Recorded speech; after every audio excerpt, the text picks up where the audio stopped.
Questions for reflection.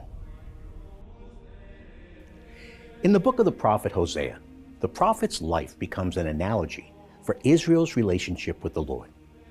In so doing, it begins a theme which carries on in other prophetic books in the Hebrew Scriptures, such as Jeremiah, Ezekiel, and Isaiah, treating Israel's relationship with the Lord as a marriage bond, and her infidelity as a sin against the marital covenant.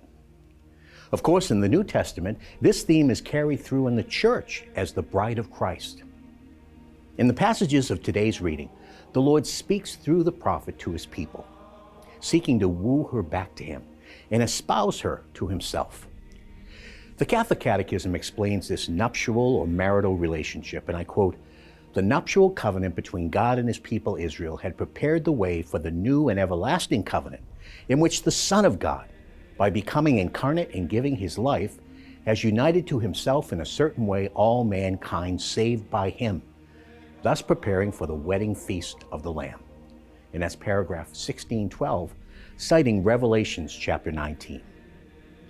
The Bible, from beginning to end, uses marriage as a metaphor, sign, and symbol to reveal the plan of God for the whole human race.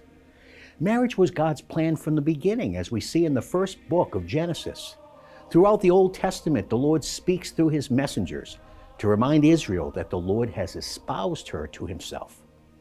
Then, in the fullness of time, God sent the bridegroom, Jesus, his only Son, to initiate the new Israel, the church, through his saving incarnation, life, and redemptive death. And at the cross, he espoused himself to the church, which is now his bride. The wedding language informs the entirety of the New Testament, culminating with the wedding feast of the Lamb, which opens the portal of the mystery to reveal God's plan fulfilled in eternity. In our responsorial psalm, we join with David the psalmist in offering praise to the Lord by recounting his greatness and his action in our lives. Do we do that? When was the last time we spent time in vocal prayer, thanking the Lord for his actions in our life? Let's do it today and every day.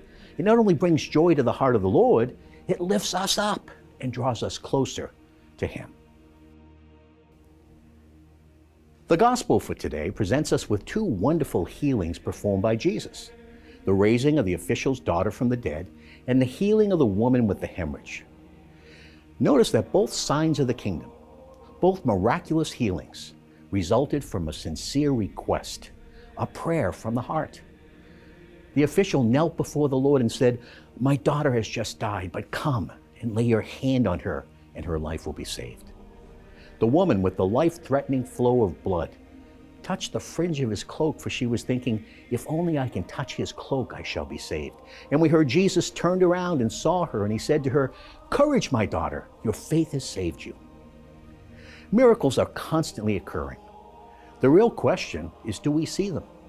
Do we have the eyes of living faith, which recognize the hand of the Lord at work?